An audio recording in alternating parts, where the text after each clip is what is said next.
public-facing beginning of our 2024 budget process. We'll have two sessions where we have presentations from the departments about their future needs for capital spending. And then this committee will rank those requests, and then we will have a session where we discuss those rankings and select the projects that will go forward to the Finance Committee to be inserted into the 2024 budget. So the first department that's scheduled to present to us today is the Police Department. So we'll welcome up Chief Bliven. Good morning. Happy to be here. We have two CIP requests for 2024, and I'll present on the facility needs analysis request, and Deputy Chief Barnes is going to speak on the parking lot security request that we also made that request a couple years ago. So for the facility needs analysis, we've requested an allocation of $50,000 from CIP funds, and so our building was built in 1998, so it's 25 years old. And a lot has changed in 25 years, and the significant things that have changed really are the volume of people that we have in the building on a daily basis. We had 60 sworn officers and just a couple of clerical staff members on our department at that time, and now we have 79 sworn officers. We've grown our community service officer program to 16, so especially in the summer we have a lot more people inside that building. And we have a lot of other units now that we didn't have before. And so some of those units are our crisis assessment response team. That adds, sheriff's deputy and 2 people from the crisis center or central health care that work out of our building. We have a victim resource unit, a community resource unit, and a variety of other additional units that need workspace and need private workspace. And so the way our building is set up, we've really taken our space and retrofitted it to really make the most we can out of our space. But we're really getting to a point where we're cramped, and the space is not ideal for our workflow. We have a crisis assessment response team. They work just outside of my office, and they're dealing with situations and people who have diagnosed mental health issues, and they're very sensitive topics, but yet they're talking on the phone and they don't have the privacy that they should have to be able to talk about those things. And so that's just one example. Our detective bureau, we've reallocated funds, and we're having a project where we're retrofitting another space to put some walls up for our detective bureau because of this type of things that they talk about and the pictures that they have on their computer screens that people walking by, you don't want them to see what's on the computer screens. You don't want them to hear what they're talking about just because of the sensitive nature of it, but also because it can be quite alarming and traumatic to people to hear about and see those things. So we're doing the best we can to try to use the space we have efficiently and effectively, but we're quickly running out of space. And so this request is simply a planning request. It'll give us the ability to bring in a professional who works with law enforcement facilities and tell us what they think we need in terms of space and how to allocate space so that we can come back in a few years and bring a recommendation to the council on what we need for space and how to plan for that in the future. So that's the facility needs analysis, and I would take any questions if anybody has any for me. Okay, does anyone have questions for the chief on that? I only have one. I assume that this planning effort really would vet out whether or not that increased space would be limited to either an interior redesign of your current building or an addition, right? Is that kind of what we're trying to figure out? Okay. Okay. All right. Madam Chairman. Go ahead. Chief, as you go through this, as you're going to be asking for down the road additional space, if the fire department moved out of there, would a conversion of the bays and offices and sleeping quarters they have facilitate potentially anything you might have to have? Yeah, I think the answer to that is maybe. So there's a lot of infrastructure needs with that building too, HVAC and electrical and a lot of other issues that would need to be resolved. The way it's set up right now likely wouldn't be very conducive for our department, but certainly we could use that facility and retrofit in some way, shape, or form to use that space as necessary if the fire department would move out into another building. Thank you. Good to know. Thank you for that. All right, and the next one is the parking lot.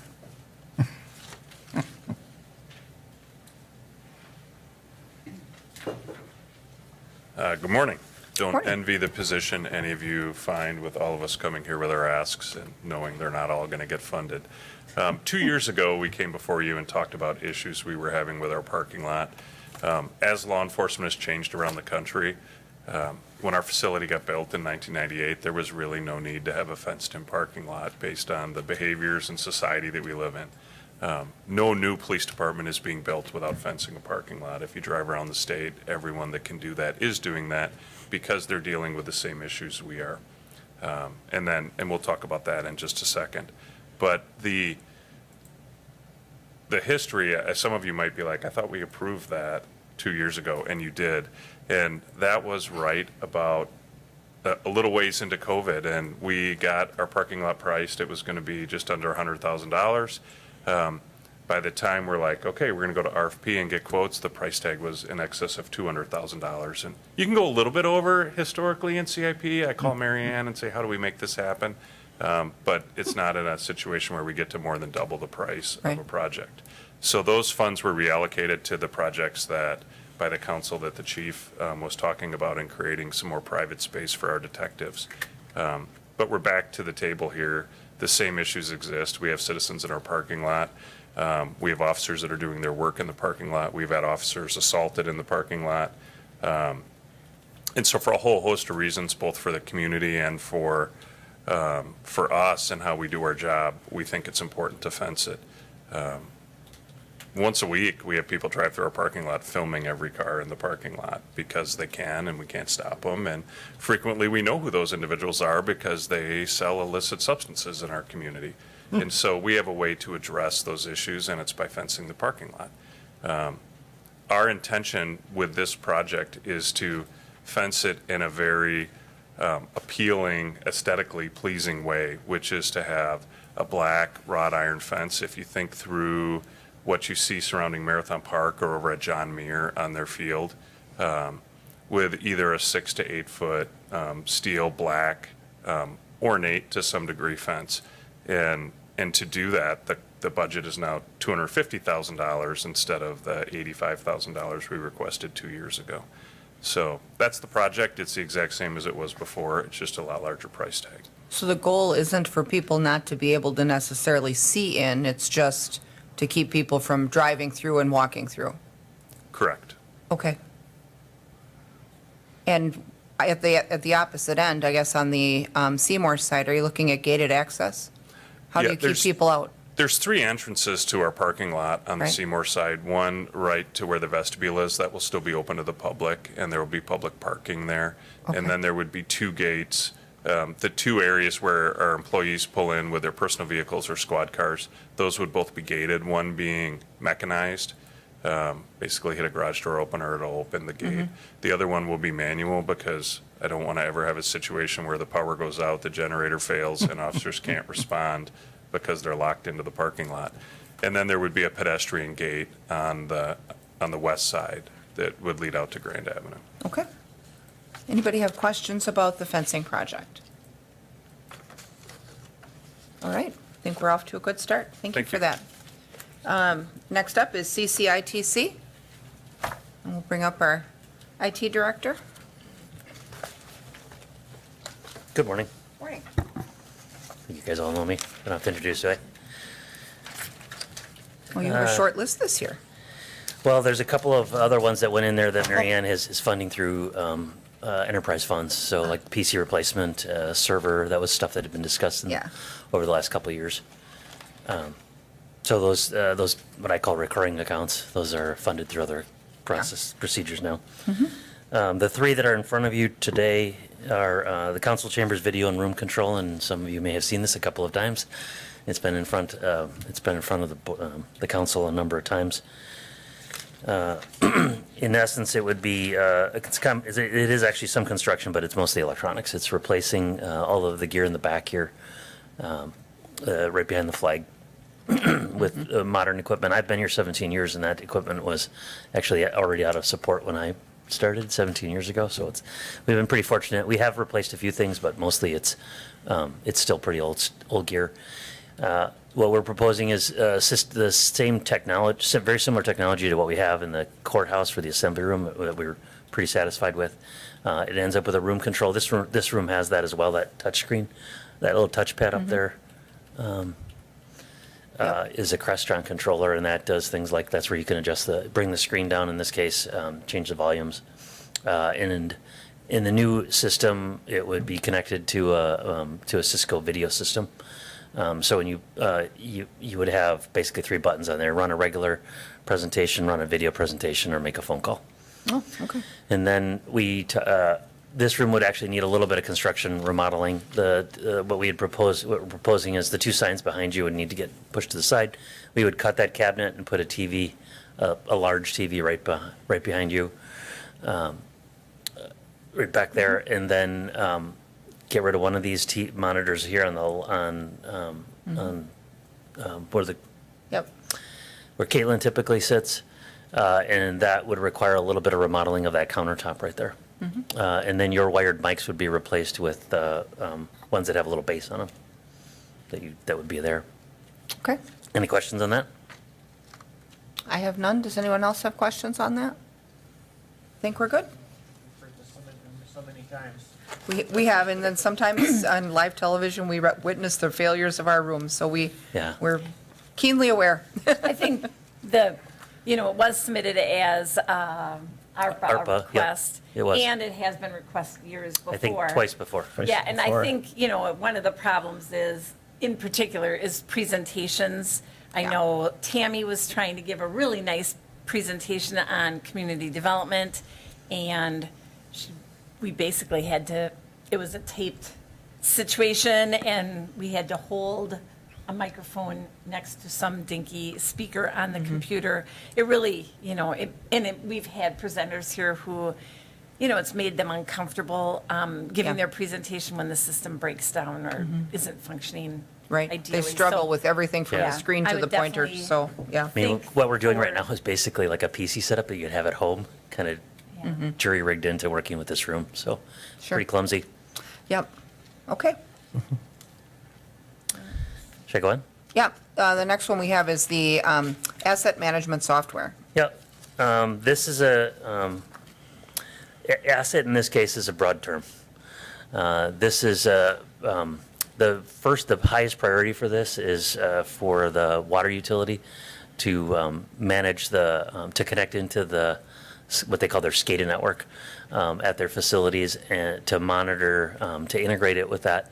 And it'll do things like on a single screen, you'll be able to track the preventative maintenance and errors on things like, for example, you'd be tracking if you needed to replace the oil on a pump at 5,000 hours, it would actually tell you, hey, you've got a pump that's up for maintenance, so that you can schedule it. Typically, these systems are usually tied into also a ticket reporting system, so that if staff are out and they have a checklist of stuff to check, and they're like, hey, this belt is loose, they basically can put a maintenance ticket in for it. What we're anticipating is doing that piece first. That's the highest priority right now, is to get that done. The vendors that sell this software, we looked at pretty extensively when we were buying Workday, because at one point in time we thought, well, maybe we can try to do that as part of the Workday project. It was impractical, because the systems that do financial and HR systems don't really do this very well, if they do it at all. So we put it off till after the Workday project. So we're proposing to look for this fall, and get going on it, so that we can get Eric's high priority needs taken care of, and then we would extend into the fleet. Typically these systems have fleet maintenance, so they'll just like you guys that have a track with your own vehicles, they would track the number of hours on all their vehicles and know when they need to have tires rotated, oil changed. If a police officer came back and say the transmission is skipping, they would be able to put a ticket in, so that the mechanic would see that and would have access to all of the records from that. And then the third piece of it would be what they call horizontal assets, which would be This is the least priority, so it would be done last, is it would connect into tracking where we already have maps of our city where all of the connections are for water. So typically like hydrants, those are all on our GIS maps. You can integrate that into these systems so that the maintenance ticketing that I talked about earlier can also be tightly integrated into your maps for your outside field work. What we're proposing is the county has an interest and need for this as well in their parks department and in their highway department.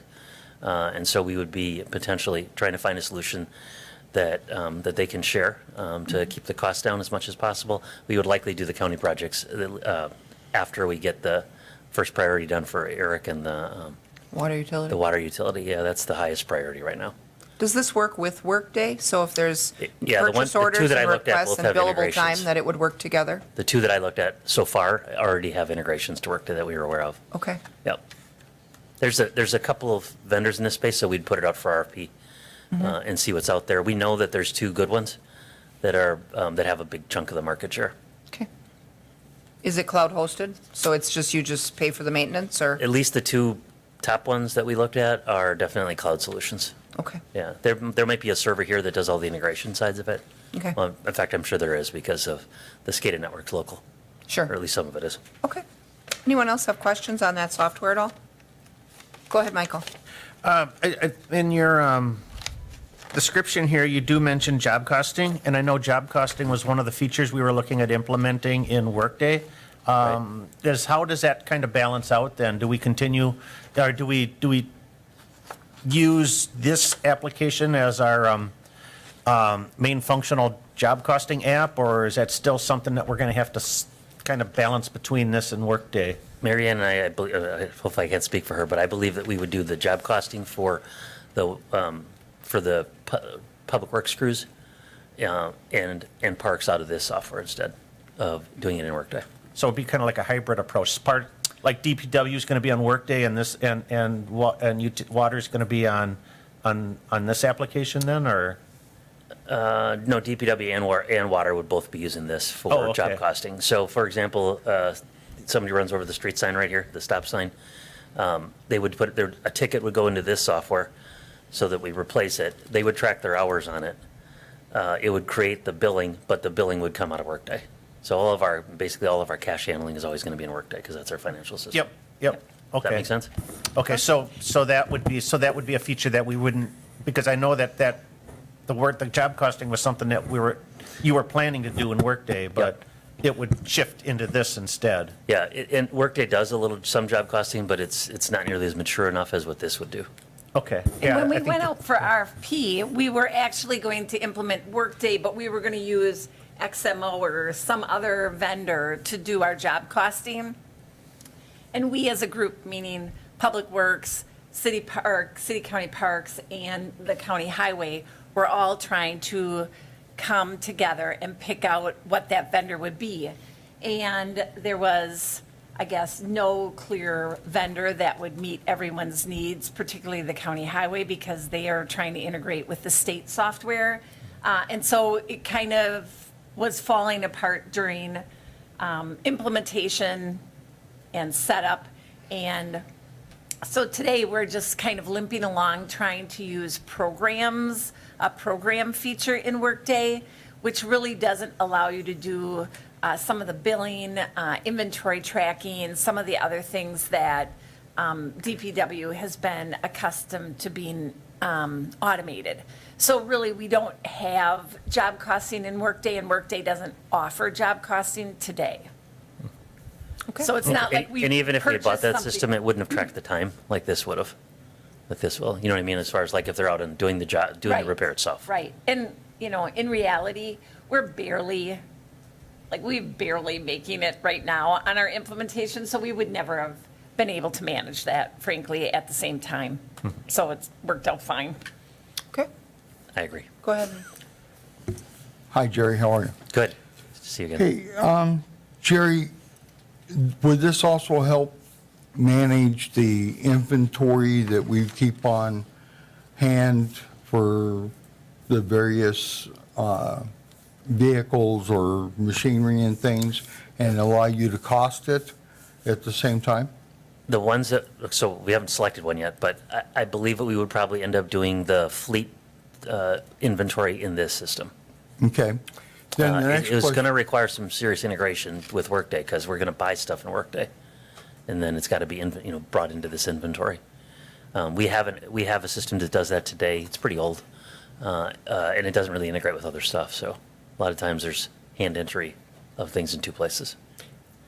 if we do that, would there be thoughts given to, as you program vehicles for replacement or machinery for replacement, would we be able to track the parts that we have in stock so that we don't, when we buy the new vehicle or machinery, that we don't have $1,000 or so of unused parts?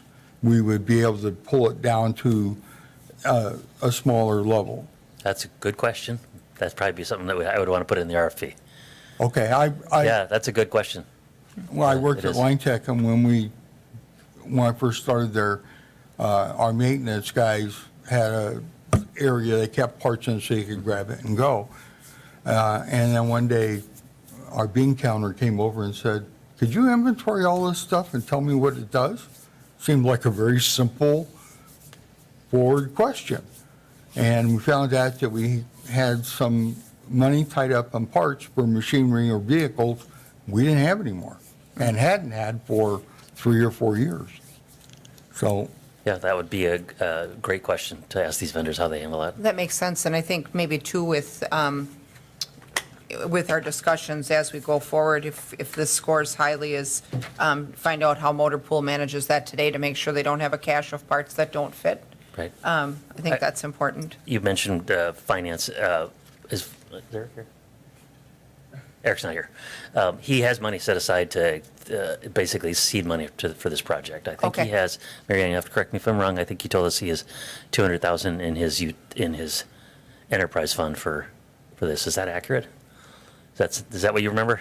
He may. I mean, he doesn't really have any money. That's- obviously, okay. because he Good enough. usually is On paper, On we paper, he has believe. money. No, but, are you suggesting that the citizens of this community who have often complained that we have special slush funds actually do exist? I think he budgeted for this project as Oh, part of his okay. other thing. I He may be understand. over budgeted on other parts of it, so I think that's what she's talking about. Yeah, Yeah. okay. All right. Yes, go ahead, Carrie. Okay, now I'm confused. Do you need the money, or do they have it already earmarked and have it? No, I think we need the money, and then Okay. if if it ends up that there's enough money, that we'll have to work that out. I think the Okay. priority That is to totally get just funded. confused me. Well, so if Mary we- Ann, do you want to help me out here? Well, if we rank it, let's say we rank it and we get to the point of funding, one of the things about our decision matrix is whether or not there's alternate funds.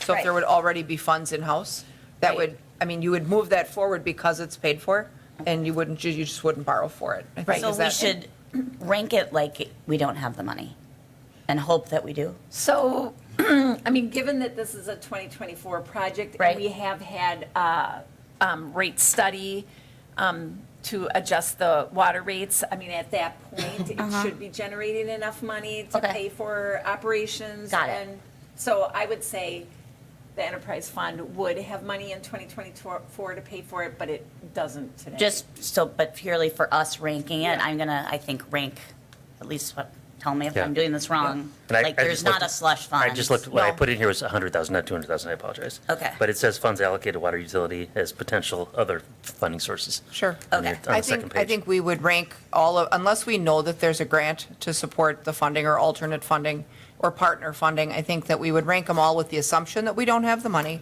And what I then thought. when we vet out the point at which we run out of borrowing, Yep. then if there's alternative fund sources, we'd use that to move stuff above our red line. Perfect. So, okay. Anybody else have questions on the asset management software? If not, then we have, the last one is Workday additional enhancements. Yeah, Mary Ann mentioned Workday earlier. We still have a lot of work to do. Right now, we're working on the budgeting module, setting that up for 2024 budgeting. It's called Adaptive. And then we have, we're bringing in the old reporting data from our Kaienta system. We're working on that right now. There's a lot of reporting that's frustrating us. There's a lot of it's on screen, and we need to be able to generate physical reports in many cases. So we have stuff that is on the table right now for additional development of reports. But honestly, we're going to need money in 2024 to continue to do additional development in Workday. There's modules that we have as part of our license that we haven't even started to look at yet, like learning management, and there's a couple of modules that I'm interested that we have licensed that we can use that we haven't even started.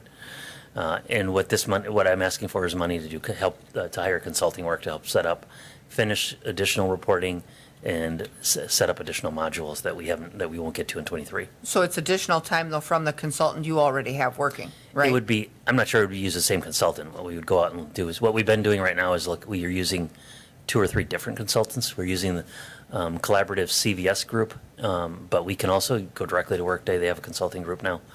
And then there's other people that are out on the, we're using Upworks. We have a contract group out of Upworks right now. So I wouldn't commit to who are we going to use. Okay. Okay. What we did last time was we went and looked at who has the right skill to do what we need to do, and we paid them. Sure. Well, and so this isn't about buying more software, it's about expanding the use of what we've already Right. acquired. Yep, Okay. making what we have already licensed as useful as possible and get to it us. implemented. Okay. Yep. Anyone else have questions about that at all? It's pretty straightforward. I think we're good on that part. Okay. I think that's all you had, right? Because the other ones were those recurring That ones? is the 3 we have, yep, in your section of the book. Did you have other departments' tech stuff, though, that, I guess? No, I don't think so, other than I know Okay. Metro's putting together. Metro's coming right after airport, so next we have community development. I'll hang and then- around in case any Okay. questions come up related to my piece of that, so. Sounds good. Next up is community development. And we'll bring up Andrew Lynch. Welcome. Thank you. First time here. For those of you that don't know me, I think it's just 2 of you. I'm Andrew Lynch. I'm Assistant City Planner and work in the Community Development Department. So what we have for you today is a request for constructing a new section of the River's Edge Trail. This would, create a very highly visible municipal asset that's available to users of all ages, all abilities. And it's a really great amenity, not just for the neighborhood, but for the city as a whole. In your book, you'll see there's a map on the last page of this item. And just kind of want to walk you through what we're looking at here. So you see at kind of the top there is Thomas Street, and you may recognize along the river there is the Colby property you see just before you go across the bridge as you're heading east. We've secured an easement from Colby that would allow us to go on their property along the river and kind of bend around the river there until you come out to the city-owned property of the wastewater treatment facility and the DPW site. So around the DPW site currently, there's a kind of a gravel and grass access walking trail. It's not really used, probably other than for maintenance or outside the fence. So we're proposing to have that paved, and that would take you all the way around that site, give you some really, actually, I've walked back there, some really nice views of the river and the east bank. And then you'd come out on Adolph Street at the end of it. From that point, we'd use on-street signage. These are local roads, low traffic, and that would route you down to DC Evers Park at the bottom of the map there. So it would be about 5/8 of a mile of paved trail, 7/10 of a mile of the on-street signage, and I talked in there about connecting Riverside Park which is of course to the north of Thomas Street, being able to funnel the traffic between those two to the crossing that's at McCleary Street. And that's probably it's a marked crossing. It's one of the safer crossings at Thomas Street. and that's where we'd want that kind of traffic to go. But really, this also connects across the river to Oak Park. And the fact that you could, come down the east side of the trail, get up onto Thomas Street, and then continue all the way down to DC Evers Park, which is a very scenic view of Lake Wausau. It's kind of a really nice end of the road, so to speak, for your trip. So that, as trail development goes, it's the land and the funding are the hard parts. Things kind of come in cycles as land is available, funding is available, and we're kind of at a nice spot here where perhaps we have both at the same time with just acquiring the easement.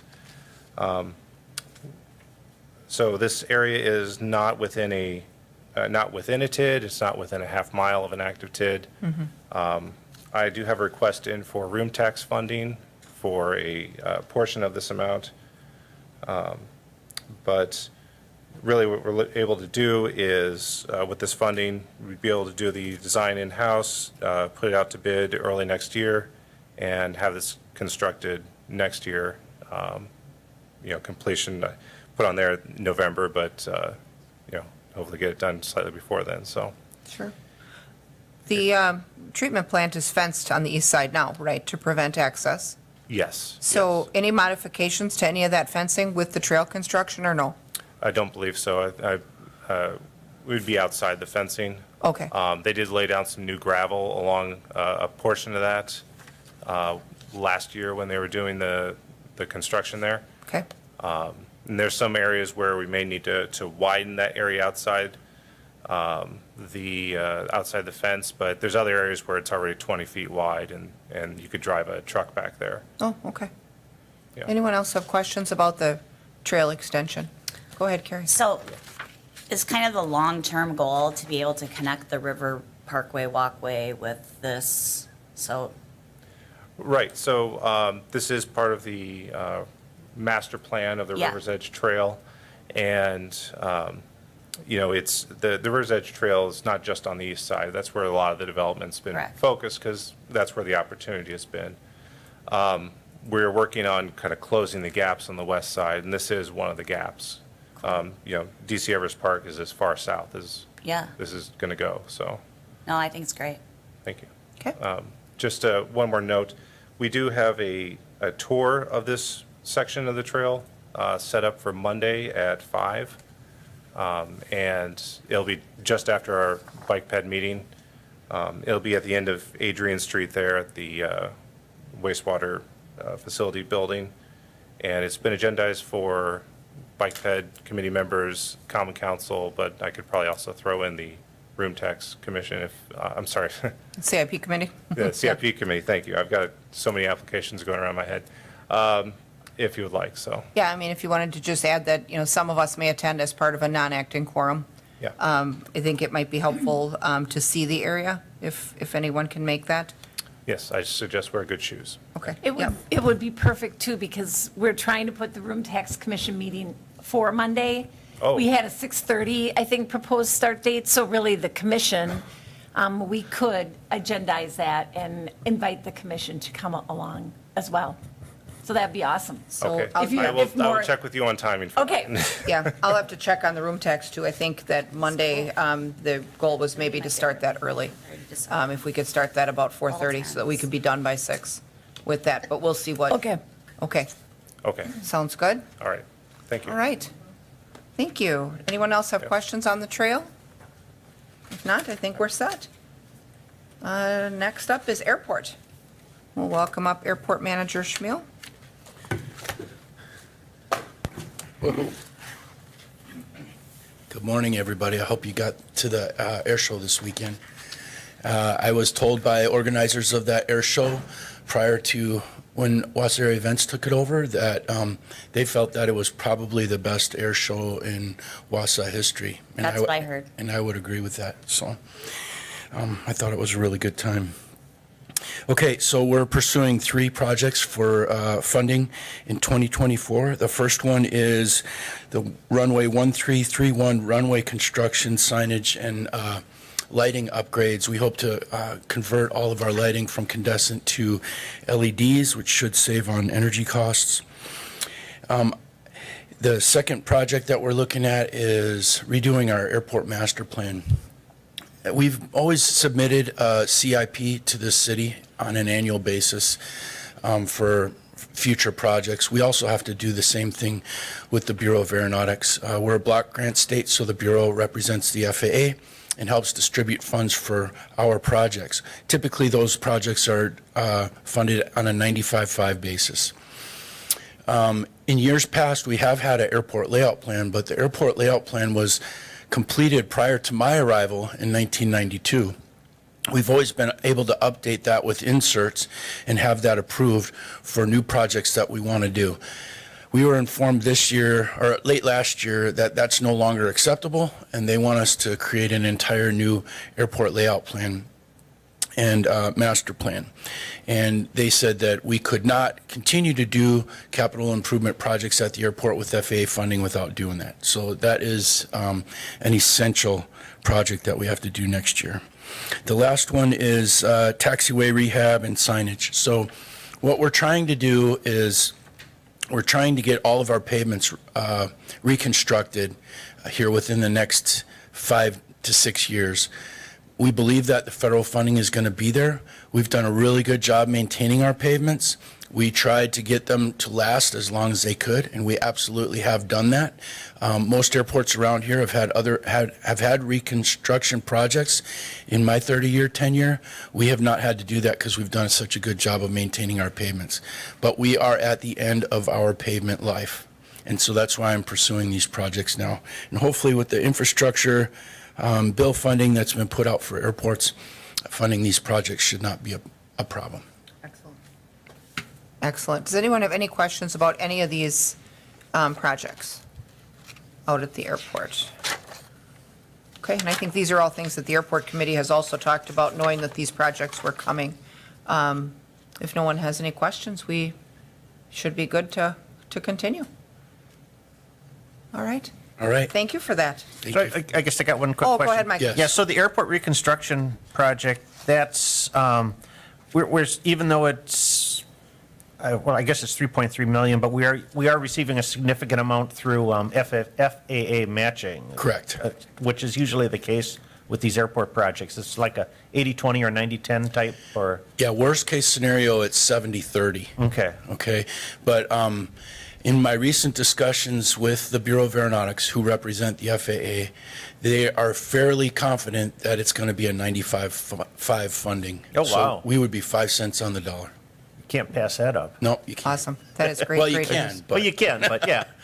I would It's great advise- news. Even though the wheels of some of those programs have been turning slowly, it's great to have that kind of a match. for sure. And the thing is that when they are willing to turn the switch on, it's very important for us to have our money there at that time. And be ready for the work and the bids. Yeah, okay. All right. Any additional questions on that? If not, we can bring up the next you. department, which is Metro Transit.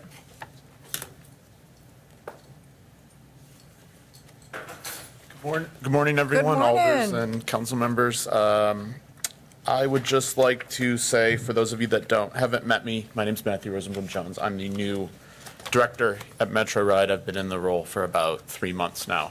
So, there was a little bit of commentary about technology. I just wanted to clarify there are no technology asks in the CIP this year. The reason being, we have a fairly large ongoing technology project that's funded entirely with ARPA money. So there is no local match for that because of the nature of that ARPA grant, which I'm sure everybody likes to hear. So that project, we are just getting off the ground. There's also a farebox replacement project that has not been started yet that will also be funded entirely, I believe, with CARES or ARPA funding, and there's no local match to that either. The funding's obligated, so it's not subject to some of the clawbacks you've been hearing about on the news. So that's good. That's going ahead. So transit, similar to the airport, it receives a lot of its funding from the federal government, but there has to be a local match. Generally, that match is 80. So the local match is 20%, so the feds provide 80, and then the local municipality provides 20. When we apply for a Federal Transit Administration grant, we have to demonstrate the capability or the commitment to provide the local match. We don't necessarily have to provide the funding at the time of the grant application. And for the first project, which is a paratransit bus replacement, payments typically made at the end of the project when we receive delivery of the vehicles. So I guess, one thing I want to preface the paratransit bus replacement project with is that historically Metro Ride has kind of been playing catch up when it comes to fleet. And this goes way back to, as far as I can tell, to when even transit was operated by Wisconsin Public Service. And over the last few years, my predecessor has really been very aggressive in getting the local match to replace our heavy-duty diesel buses. And at this point, we're kind of trying to see if we'll get the funding from the FTA. It's always it's called a Buses and Facilities Grant Program. It's a competitive grant program, so you never know. It's not a guarantee that you'll get the funding, but I think we rank pretty well. So we have a plan to replace all of our heavy-duty buses, which you can see in the CIP forecast for future years. But one area where there was no plan when I started was the replacement of our 4 paratransit buses. These are smaller, medium-duty buses that are built on a medium-duty truck chassis. They do not last as long as our heavy-duty buses. And the ones we have are probably nearing, I believe I said, they're nearing 12 years old. They are beginning to experience component failures. They're beginning to consume more fuel, lubricants, and they are just sort of, as like any heavy vehicle, the longer you run it, the more the operating cost goes up. We don't typically have a really harsh duty cycle on these types of vehicles because we keep them off the fixed routes. They just do sort of demand response. So we tend to get a little bit more life out of them than the FTA expectation, which is 5 to 7 years. But they are reaching the end of their life. So this ask is essentially for the local match to replace those 4 vehicles. A grant has not been identified yet, but will likely be the Buses and Facilities Program. I'm also going to potentially look into some human services transportation grants to see if that might be a better fit. But Buses and Facilities would probably be the most likely federal grant that the 80% would come from. We're expecting this service, this paratransit service. So for those of you who aren't familiar with transit, paratransit service is a footprint of our fixed route, which are the big buses that run on a schedule. And it's provided for those who are unable to use fixed route because of a disability. And it's essentially demand response. So you call it, it arrives like a taxi, takes you to your destination. And we're expecting this service to continue to grow as the population in our area ages. And we're concerned about sort of overloading this system. So it's prudent, I think, to replace these vehicles early before we experience them having extended periods out of service. Parts availability is already becoming difficult for these vehicles because they're on an automotive chassis. So, finding parts that, GM or Ford made 12 years ago can be a little bit difficult. So that's the ask for the paratransit bus replacement. Okay. Any questions? Do you anticipate any difficulty in sourcing the vehicles? I know in other areas of the fleet, it's been really slow and difficult to get things like public safety vehicles and stuff. So that's an excellent question. We've been having, so right now we are in the process of procuring a 5th paratransit vehicle that is strictly with 8521 money, which is federal money that's filtered down through the state, through the MPO, who basically said, buy one, send us an invoice, and we'll pay you in full. So there's quite a long lead time on that type of vehicle. At this time, we're also trying to procure a snowplow, which is on the same type of chassis as this vehicle, a medium-duty dual-axle truck chassis. Those chassis are in extremely short supply. The prices have probably gone up 30 or 35% per year. Now they seem to be leveling off. What I've heard from other transit systems is that it seems to be getting better, but I think depending on where you are, who your dealers are in your area, who you push the RFPs out to, it can be difficult. So this would be, the timeline for this replacement would be, we would award the project in late '24, and we'd take delivery in middle of spring 2025. So hopefully, knock on wood, by that time, a lot of these supply chain issues will have subsided. But there is a huge glut as transit systems, public works departments, anybody who uses these types of chassis, they've been holding on to stuff for a lot longer because they couldn't get a hold of stuff during COVID. So there is kind of this backlog that we're fighting against. And then I'm expecting at some point the pendulum will swing the other way, and then there'll be kind of an oversupply of these chassis, but we're not close to that yet. Okay. Does anybody have questions for Matthew on the paratransit bus replacement? I think Okay. Ed had something first. Okay, go ahead, Ed, and then Michael. Okay, this is going to be a little off the subject, but it is directly going to affect you. I have some friends who are in the Longshoremen's Union on the West Coast. They are expecting to strike this summer. And if they do, the East Coast longshore units will strike, not because in sympathy or in connection with, which will create some challenges for your supply chain. So good luck. As you remember, last year about this time, there was a national railroad strike that it was averted by executive order, but it did result in the whole national system being shut down for a week. And yeah, that didn't help things. So that's unfortunately Not- just an externality. Not good. Michael?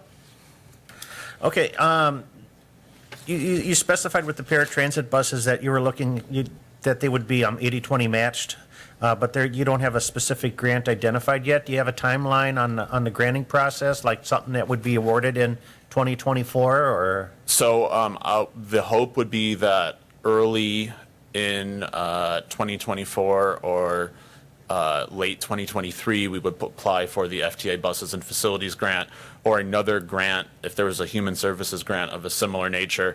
That's typically when FTA releases the grants, is very late in 23, early 24. The turnaround time can vary. We have a grant application in now, but typically around this time of year, they'll let you know if you were successful. So I believe that would kind of be the timeline, is that we'd be hoping to probably know by the middle of the year of 2024 if we had reached that 80%, and then we would begin executing the project from that moment. Okay, so, but we wouldn't have to fund this until we take delivery on the vehicles. So if you don't have a grant award until like mid-2024, the funds don't actually have, other than a commitment for next year, the funds don't have to be there until probably sometime in '25. That's 100% correct, yes. We just have to demonstrate a commitment to provide that local match. Okay. Right, so I mean, we could even, if this scores well, we could place a, future earmark on the 25 budget, knowing that we wouldn't borrow for it this year or fund it, so, And that would For the- suffice for when we apply for For the what you local. need to Yeah, get, okay. Exactly. Okay. okay, perfect. And then your other project is, I've I got a believe quick there's one more is question. it one more? Oh, one more, go ahead, sorry. I'm just curious, just for my own curiosity, how often are grants, like 90% of the time when you apply for them, do you get them? We have been very fortunate in the Okay. past. Just curious how, So buses and facilities, which is probably the main grant we've gotten fleet money for, it's a very wide-ranging grant, and that covers literally anything from replacing a bus, like a small bus like this, to building a whole new garage. Okay. Building fixed guideway for buses, like if you might go to, Minneapolis, you see these rapid transit buses that travel on their own lanes. So it really depends on who else is applying, how those projects score. And the federal government always kind of moves the goalposts around based on what their big policies are. So right now it's electrification. So they are funneling more and more money into electric vehicles.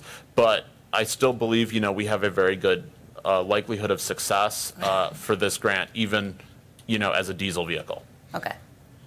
Okay, excellent. And it looks like the next project we have is concrete work and coin handling equipment. Yep. So these are two kind of smaller projects. The first I'm going to talk about is concrete work. We have concrete floor in the garage, and there is a steel or wrought iron grate that runs along that concrete floor. And what that does is when the buses in the winter, when they're tracking in a lot of snow, it melts, mixes with salt water, it all drains out of the facility. When we're washing buses indoors, it drains the water out of the facility. Any type of moisture that accumulates inside the garage kind of gets drained out. the concrete's beginning to deteriorate, fracture, which happens as the salt water permeates that and the wrought iron. So essentially what we're looking for is some concrete work to replace that concrete structure so that it doesn't deteriorate and the grates still fit that drain opening. The coin handling equipment, we have a coin sorter machine that is used to process the change that is collected on the buses throughout their service day, as well as tokens. We still are one of the few systems that are using where you can buy a token and use it. So this machine, it's a huge amount of coins that we collect each day. It sorts them, bags them. It's fairly old. I don't know the age of it. It's beginning to experience some component failures, though it's still able to sort the change right. So we're looking at replacing that. We have an estimate for a new machine that's basically exactly the same as the one we have existing. Okay. Excellent. It's straightforward as well. Any questions on that at all? Question. Go ahead, Gary. Where does it drain? Does it go, does it just go into the storm sewer, or where? That's a good question. I can get an answer for you on that. I believe. Well, it seems like we should know where it just, does it go into does it just drain into the soil, or does it go somewhere? That's something I do not know, but I could get you an answer for that. Because I think we should sort of be aware of where Absolutely. it goes. I think we have to sort of think about a little conservation and environment a little bit here, but I think we should sort of know where this goes. The salt water, this oil, a lot of other things, I'm sure, get swept into that drain, and I could certainly get an answer for you on that. The building was built in 1979, so I'm not sure, if it was built, if the codes that it was built under then would apply to today's construction. because I think we should take a look at, see what we can do with regard to the pollution. What is this drainage doing, and where is it going? Thank you. Sure. I think what Gary's trying to imply is we should make sure it goes to the sanitary sewer and not someplace else. Well, yes. Yeah. I don't want this to be later on. I don't want us to Right. dig it up, the soil, and see that it's contaminated, and that we have to deal with it. That's my concern. Yeah. I don't think the city of Wausau should be contaminating the soil if that's where it's going, and if the drainage is leaking somewhere. Right. I think we just have to watch that. Thank you. Yeah, and I could get you an answer on that. I think what moisture that drain collects is probably no different from what's collected as street runoff from surface parking. Not saying that that's necessarily, a great thing, but it would be no more hazardous than what, say, a shopping plaza would collect with oil from cars and salt. And, especially in the spring, you notice those, they kind of look a little bit, surface of a parking lot kind of looks a little bit dirty. I imagine it's a similar content, but I can get you an answer on that. Okay, perfect. All right. Speaking about what you just said, we just recently, our house was built in 1960, not 1979, but we had the same thing in our garage. Now, it's residential, not commercial.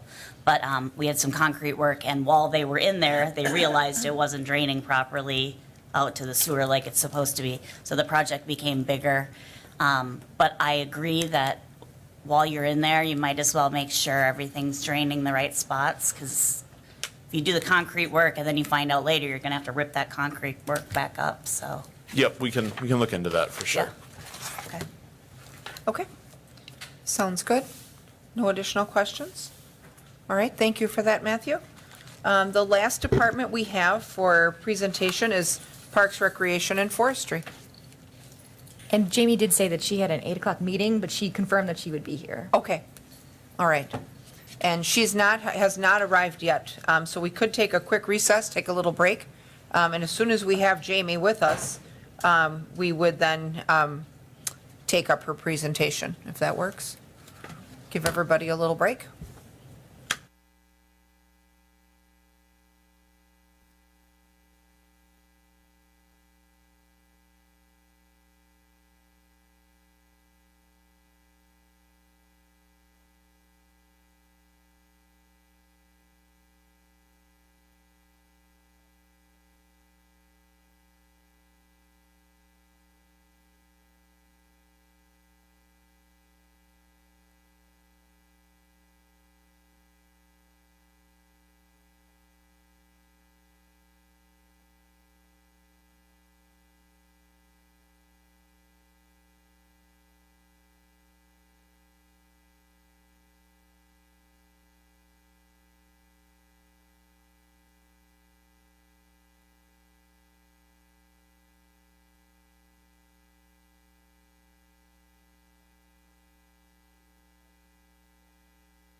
Okay, our brief recess is over. We have Parks Director with us, so we'll bring up Jamie and talk about her CIP requests.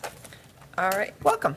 Thank you. Thank you for being a little bit accommodating. I had a meeting at 8 o'clock this morning. We went way faster than we planned, so. Well, I typically don't have 8 o'clock meetings. It just happened to work that I had this morning. But all right. So looking at our requests, I did, put them in order of priority for us, I think, looking at the age of the facilities as well as some of the needs. So I guess I'll just go through them in the order that they are in the book, if that works. Sure.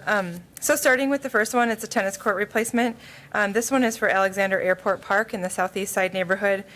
So the tennis court replacement program has been something that has been requested since 2009. And in my 5 years here, it has not been funded. We have done some work on some tennis courts just with some of the project money that we've had, but we haven't had a CIP request funded. But looking at, I did include in your packet some pictures of that court. It is in very rough condition. It is not just in need of a crack seal and a color. It needs new pavement. So it would be basically rebuilding these tennis courts. So however, part of this request, I did get a call from a citizen who actually has a hangar at the airport who's willing to donate $25,000 towards this project if we turn them to pickleball courts, is the part of it. Yeah, I do think it is needed. We have 9 pickleball courts in our system, which is in Marathon Park. And if you go out there right now, there's probably 70 people playing and waiting. And we have a couple other courts within the city that are lined for pickleball, but they are in conjunction with tennis. So they have tennis nets, which are a little bit higher, and it's not as ideal for pickleball players. It's a very popular sport right now.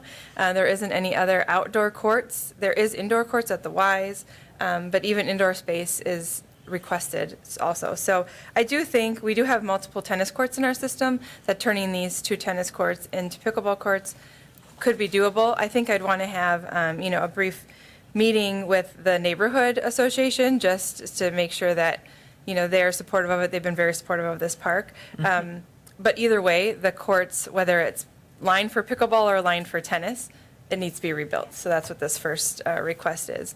And I know because we have the donation, I think that it moves it up higher on our priority as well, because we have some people that are interested in making it happen. Yeah, So, ours too, whenever we can partner with donors or with the community. yeah. It's helpful. So that's the first one. Do you want me to just go through all of them Sure. and then ask questions? Yep. Okay. The second one would be the playground replacement. This is a program that we've put in place as long as I've been here. I think they started a few years before I got here in 2018. We have 2 playgrounds in the system left to replace that have reached their useful life. So useful life is typically that 15 to 20 years. We're just at 20 years with River Highlands, I think. Did I put that in there? And this is the one, so it's up in the last couple of playgrounds. We actually were able to get funded with community development block grant funds. So we were able to replace those. River Highlands Park does not fall within the boundaries of what the community development block grant will fund because it's not in a lower income neighborhood. It's up on the east side. It's a very big park with a very small playground. We have a lot of potential at this park because it's big green space. But the playground, I did include pictures. It is very basic. It's still functional. It's still legal. But it has very little play value. And with the amount of people that live in this area of our city, this is the only park other than Sylvan Hills not too far, but the Riverview School is in this area also. So those are the playgrounds that the neighborhoods have to play on. So replacing this park this year, and then I have for future year, the last one would be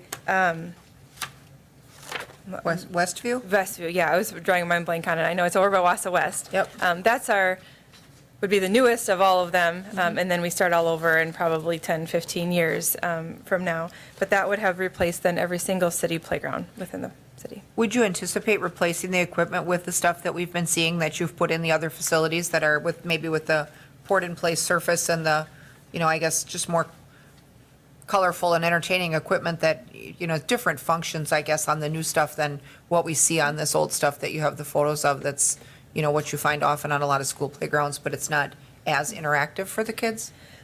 Definitely be looking at upgrading the playground equipment itself. So yes, more colorful, more functional, more play value. So a lot more play features, less platforms for just standing and stuff like that. Yeah. As far as the port-in-place surfacing goes, that would all depend on the funding. We would definitely do portions of this port-in-place similar to what we did at Forest Park, where we've got a section that leads up to the playground that's accessible there. And then over time, we can always add port-in-place too. Port-in-place is usually about 50% of the cost of the playground. So the 100,000 I put in for 2024, that gets you a pretty basic playground in today's with. So to put it in perspective, well, we're doing, let's see, the last one we did was Riverside Park, which was community block grant funds, but the playground there itself was, I think, about $80,000, and then with the port in place, we went up to 135, I think. I have to check the numbers exactly, but it's roughly about 50% of the cost of the playground to add that port in place. So, so you think of that $80-some thousand playground is what I was looking to put in here, similar to what we put at Riverside Park. That doesn't get the whole thing poured in place, but it could get a portion of it. Well, because we're trying to get away from wood chips and rubber stuff, right? So as far as the landing area. Yes, for the landing So- area for accessibility, yep. Right, well, that and just, I think, injury and stuff too, it's just not good. Yeah. Carrie? Is this just keeping it the, like, exact same size? You said there's opportunity to expand because it's such a big area. Does that, I mean, I think if you're gonna do it, do it. Yeah. Like, you know, Yeah. I don't know, Yeah. obviously we'll all have to talk about it. But instead of just replacing equipment, if there is more opportunity, I think it might be good to have like a master plan. I don't know.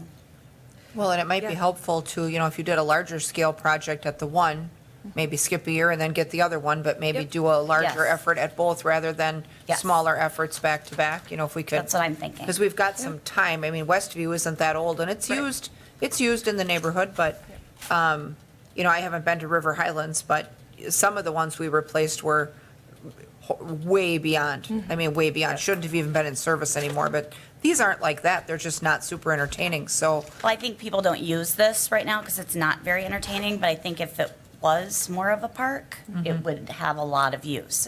It's just something that people don't know about and it's not that cool, so they're not gonna make the trip. Yeah. But if you could make it cool, I think it would be a real value add for that True, side of town. true enough. Yeah. Yeah, we could do that. I mean, you can see the container that the playground is in is pretty large already. So we could still expand within that container, or we can always take out that sidewalk a little bit and expanding. That's what we're doing at the Worley Park Tot Lot, is we're expanding the border a little bit so that we can put a little bit bigger feature than what was there. So we can do that. But this park in general, I don't have a picture of the whole park, but this park has a huge green space, a trail through it, and then a small little one or half-court basketball court on the other side. So I think long-term, Yeah. we would put it, I think that's part of our outdoor recreation plan, is to look at that park and do a better master Well, plan of it. even not but- to always go back to pickleball, but if there's a lot of space there, that would be another great spot to add something to. Yeah, there's potential there, Okay, so, okay, well, that's yeah. something to think about for sure. So if we wanted to go bigger, we could increase that ask for that playground. Because like I said, the 100,000 will get you, so if you do look at Riverside Park Playground, it'll get you about that size play feature. And then with the port in place, we would do parts of it for that, so. So do you think 150, maybe? 150 would be awesome. And then, you know, maybe we would, knowing that if we were going to do something like that, we would maybe take that Westview and go out a year or so. Yep, I You think know, and that would then- be doable, yep. Okay. Westview is in pretty good shape, yep, so I think it could be pushed out. Michael? And just to talk about that port-in-place materials, are there any concerns? I know we've used that in previous playgrounds, but are there any concerns with that and PFAS, PFOA leaching out of that material, or is that something that's not an issue? I can't answer it for sure that it's not an issue, but it's nothing that I'm aware of in the field of Parks and Recreation where it's come up as a topic of concern on synthetic field turf has come up multiple times. I am not aware of any issues with the port in place, but I can definitely look into that because up to this point, it hasn't been a topic of conversation within our field, or have I ever heard concerns raised of it. It's the desired play surface underneath playgrounds because it has the tallest fall height, so the most cushion value for safety purposes. But I guess I haven't, that Okay. hasn't come about, so I don't know, but I can look to see. The larger and more recent concern, I think, even from a safety standpoint, has been the crushed rubber product, which they found was made from, colorized rubber tires or whatever, and that even had lead and stuff in it. So, Yeah. right, we're trying to get away from, we don't have much of that, do we? We're trying to get away. Isn't our stuff mainly wood or, Yes, we have wood chips and we don't have any crushed rubber in any of Yeah. our parks anymore. okay. Yeah. Yeah, and this is, when they do this, the port in place is actually they pour it like concrete. So it's all these little pellets of rubber that they put in this spinner with the mix, the bonding material. So it ends up like concrete, and then you lay it out and you trowel it. So has no tires, it's not made of that kind of stuff. Okay, so it's like virgin materials, it's not recycled materials you're using. I believe so. Okay. But I can find that out for Okay. sure. Yep. Okay, yeah, that would be a big plus. Okay, it looks like next you have the wall at the cap on the wall at Athletic Park. Yes, so this is something, over the years, Athletic Park has been improved tremendously with millions of dollars of improvements in it. So one of the first improvements of Athletic Park was to change the ticket booth area, the whole entrance part of Athletic Park. When that was done, I think it was in 2014 or so, that took that existing structure that had always been there for the ticket booth.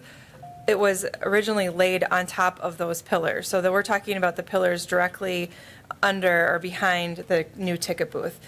So the old structure sat on it. When it was removed, it left those caps. There's about 6 caps on that side, and then there's a couple more around the park.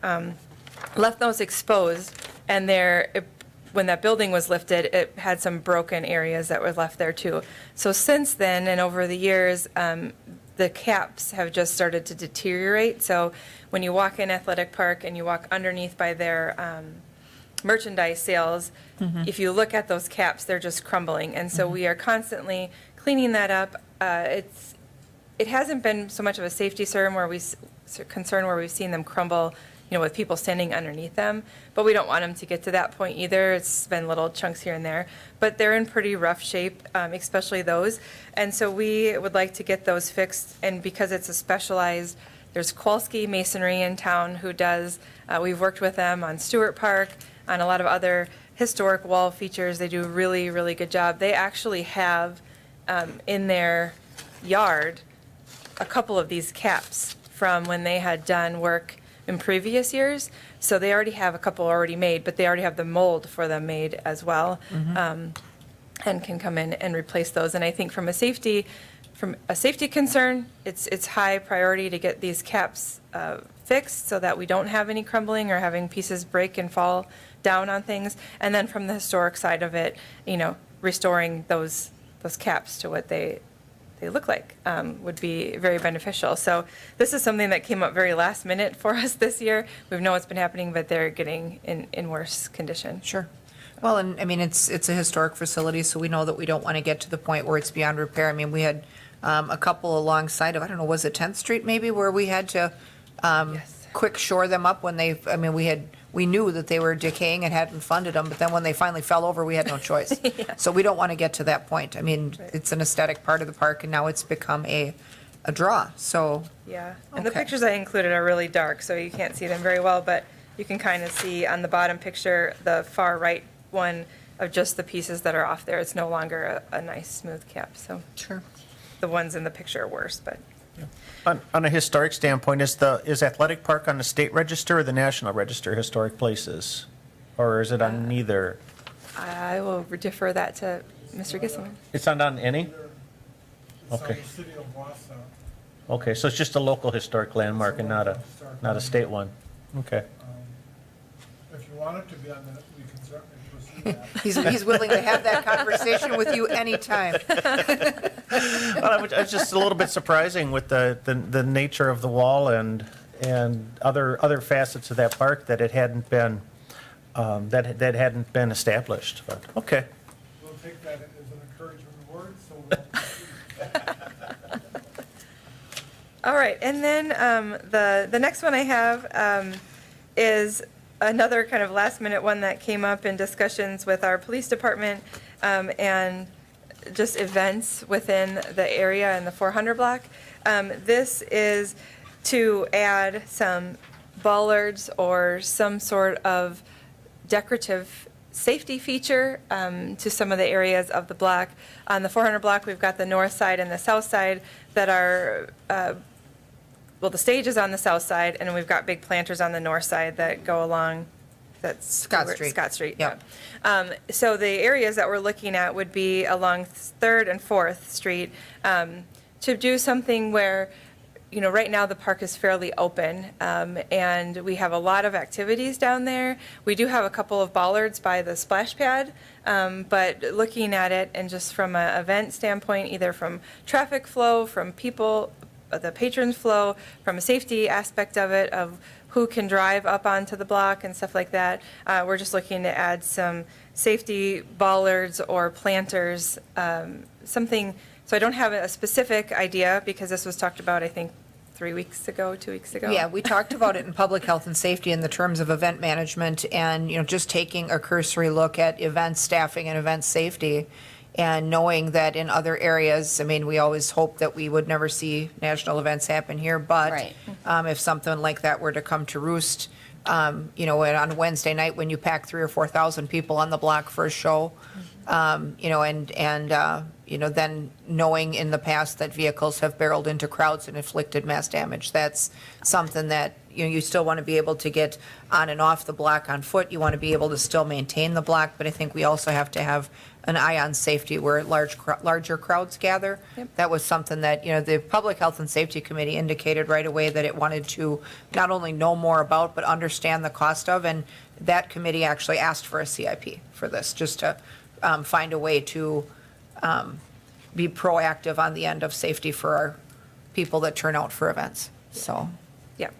Well, and I like the idea of planters as well, you know, so you'll like decide that later, whether it's just a concrete bollard or a planter, but it'll be something.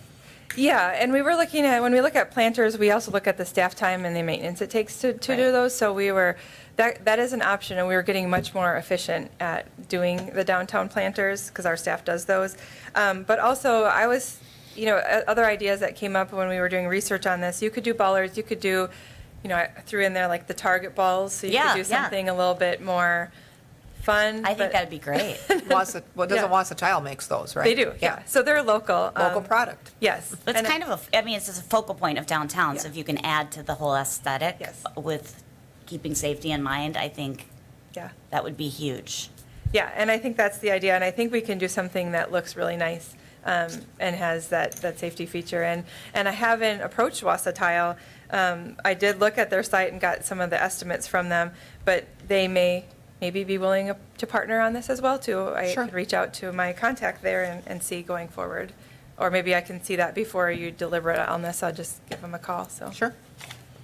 Okay. Anybody have questions on that, Michael? Yeah, so primarily, where would the bollards be placed then? On the, I'm just kind of trying to looking at these aerial pictures on the, along Maybe the. inside the sidewalk or where the boulevard would be? Is that, where do we, They would probably be inside the sidewalk. We'd leave the sidewalk, because in the sidewalk area, we do have the tree grates, so we have trees planted there already. And the sidewalk is, when there's, like, the big events, have food trucks that go along oh, sure. 4th, I believe, in front of the Grand.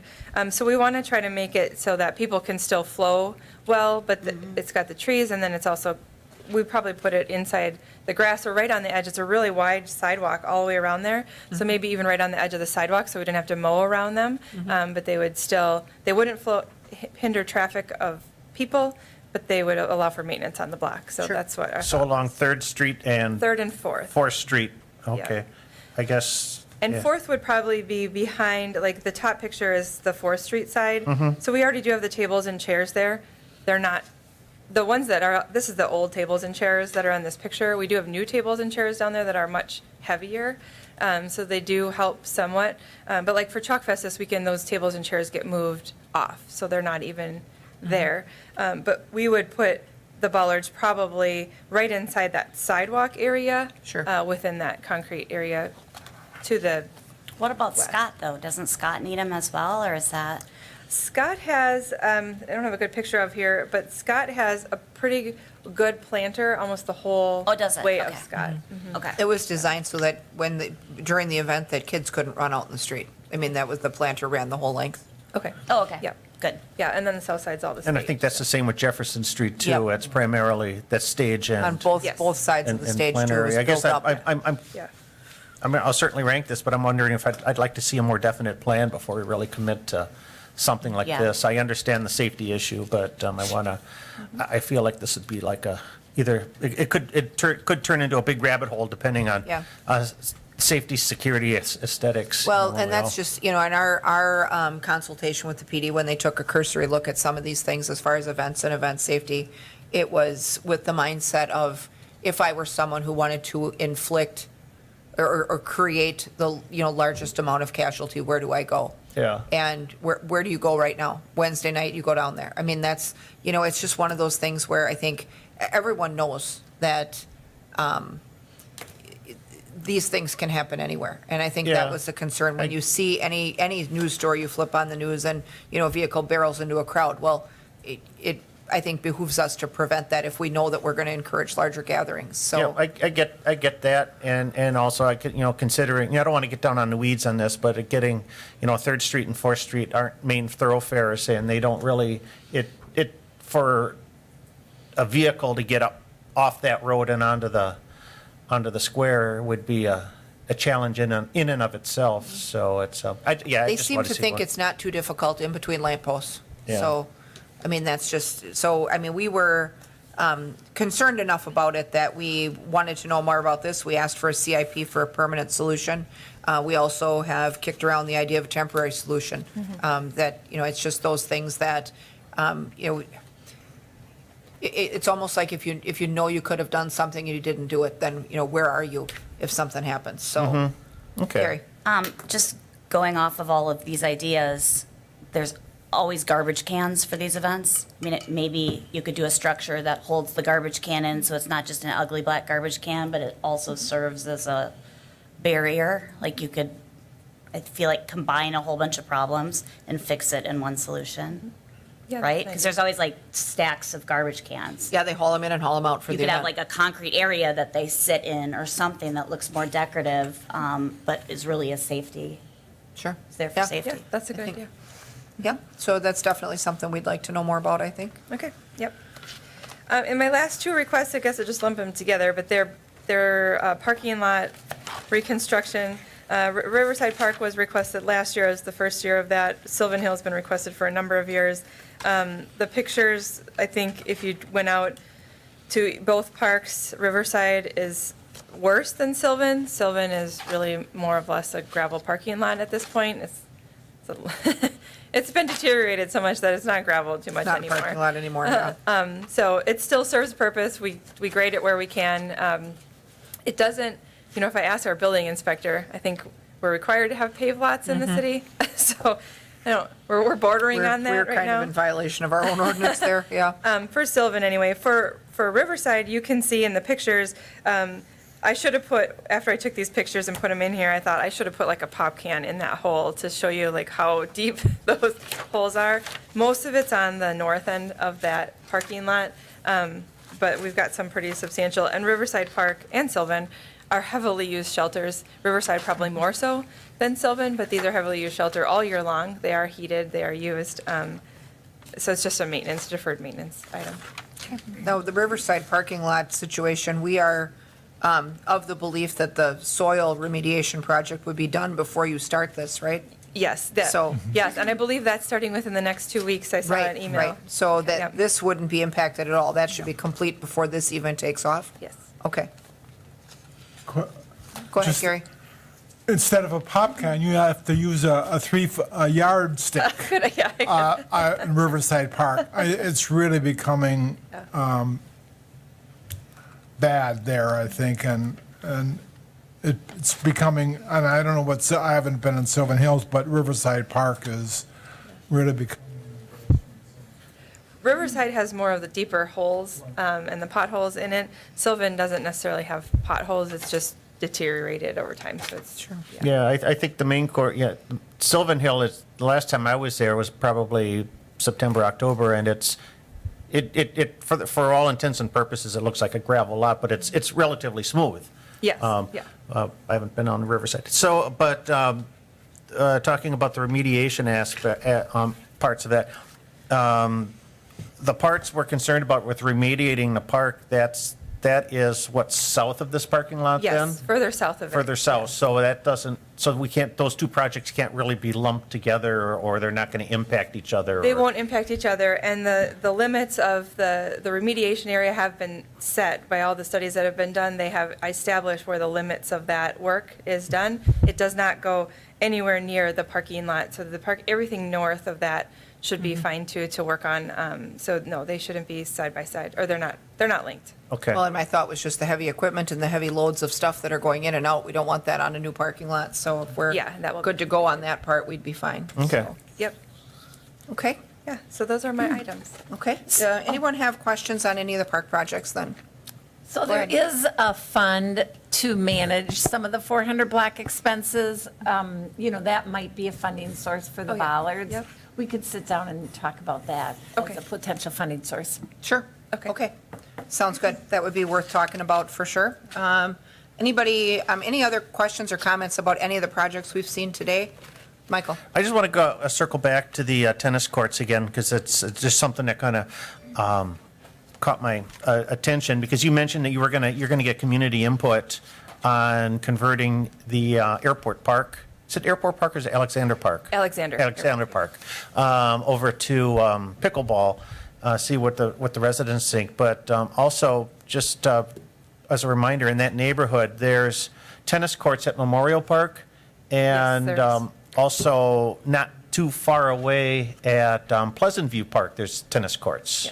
Yes, there is. So- And those have been redone. The tennis view, they've been repainted, or they've been crack sealed and new surfacing on Pleasant View, so those are in good shape. What's the status at Memorial's tennis courts? Are they in okay condition, or? They're on the list for next year. Okay. But they're still playable, they're not in the best condition, but they're getting to the same point that Alexander Airport Park ones are, so they do need some work. What's the utilization on that one? Do we expect that one might be benefit from pickleball or dual striping as well, or no?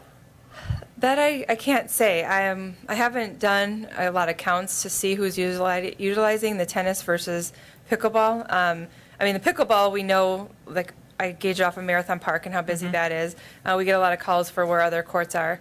Tennis, Oak Island is used heavily because we have a lot of programming there. The schools use that.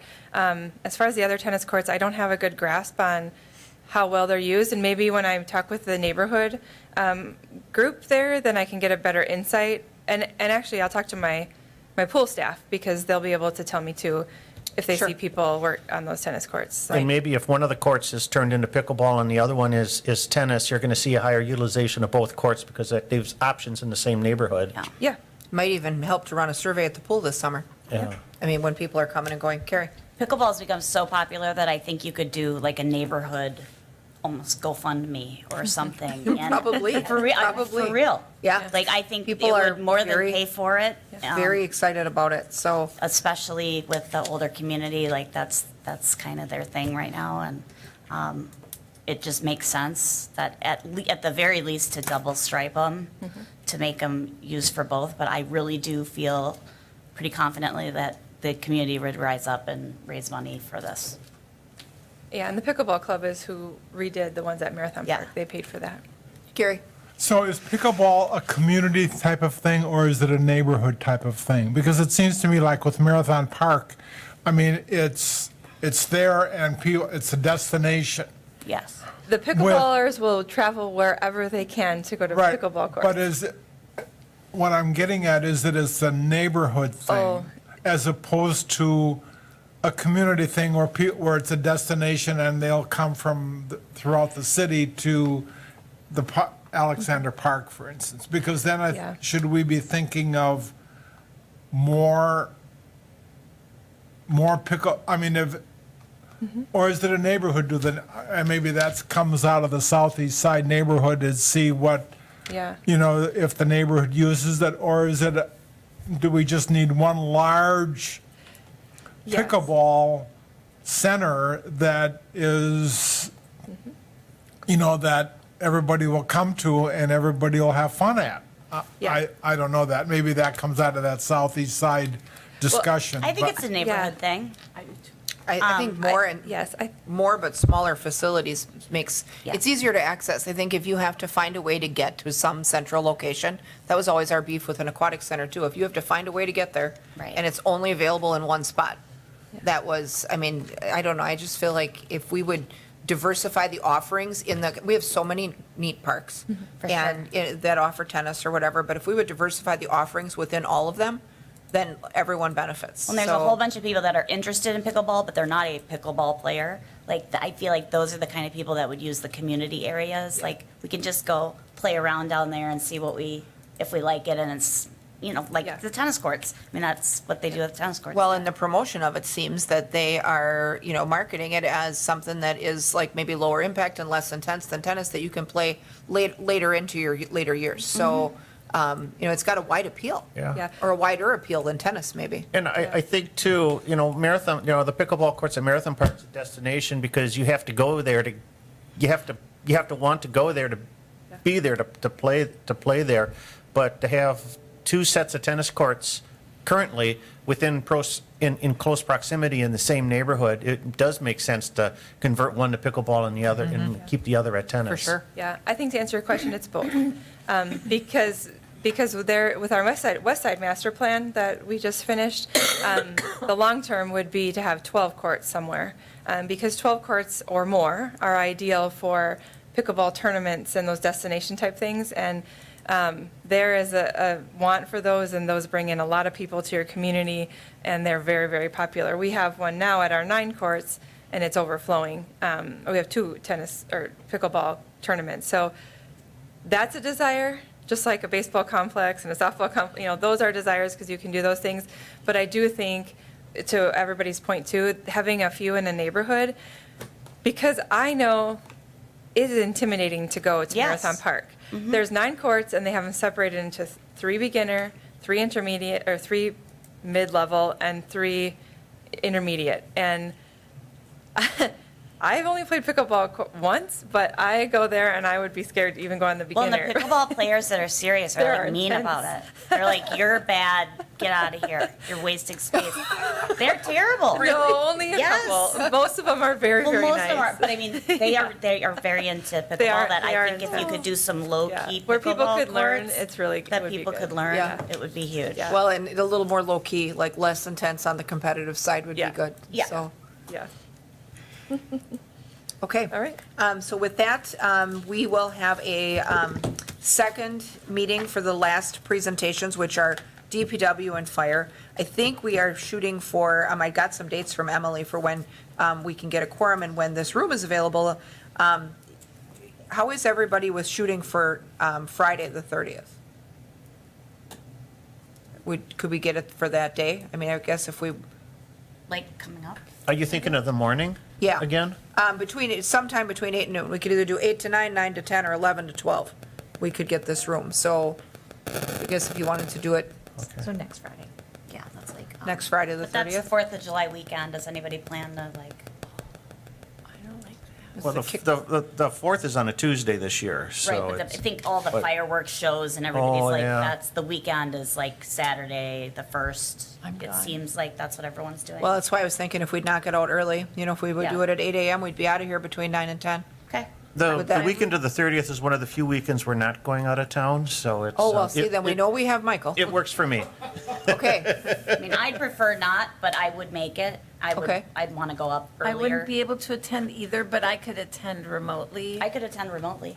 that would work. I mean, if Or, yeah, you wouldn't be able to vote on anything, And but we're it would not, we just be wouldn't for the anyway, because we would presentations, just yeah. present, we'd Yeah. go to the Or you ranking and could we'd. watch it later Yeah. on TV, The 'cause ranking, you have a- ranking meetings, we're shooting for the weekend or the week of July 17th to the 20th, somewhere in that third week of July timeframe. So we've got a few target dates here, but if we could do Friday the 30th for those last two, is 8 AM okay?